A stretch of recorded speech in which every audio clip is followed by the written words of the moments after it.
আপনার মুখ চলে আসছে লিটন ভাই, ভাই দেখেন তো এদিকে লাইট জ্বলছে নাকি? লিটন ভাই হালকা একটু লোক নিউজ করেন তো। হ্যাঁ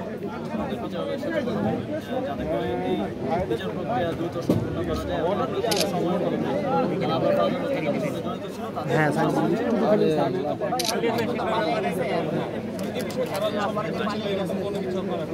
এখনো তদন্তাধীন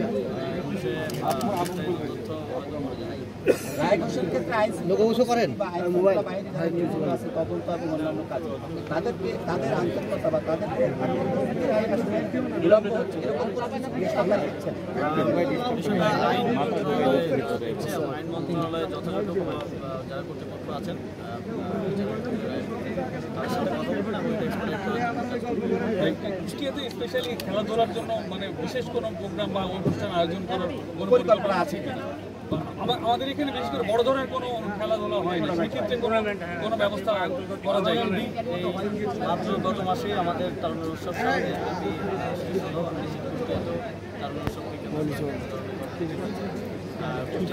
আমরা এই স্টেডিয়ামটা উদ্বোধন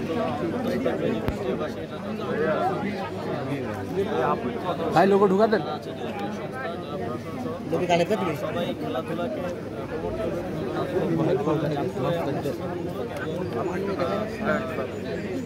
হ্যাঁ ওই তো উঠিনি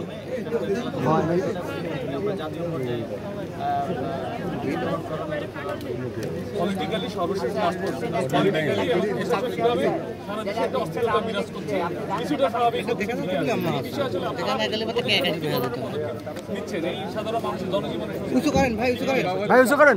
দেখুন একটা ট্রানজিশন পিরিয়ড, পৃথিবীতে কোনো দেশে বিপ্লবোত্তর পরিস্থিতি খুব যে ভালো থাকে তা সেক্ষেত্রে বিগত 6 মাস আগে যদি আপনি দেখেন আগস্টের পর সেপ্টেম্বরে যে পরিস্থিতি ছিল তার থেকে এখনকার পরিস্থিতি সিগনিফিকেন্টলি উন্নতি করেছে।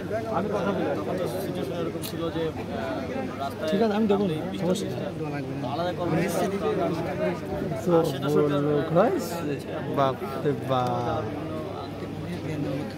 মানুষের সাথে ভিডিও সমাধান করার চেষ্টা করা যাচ্ছে।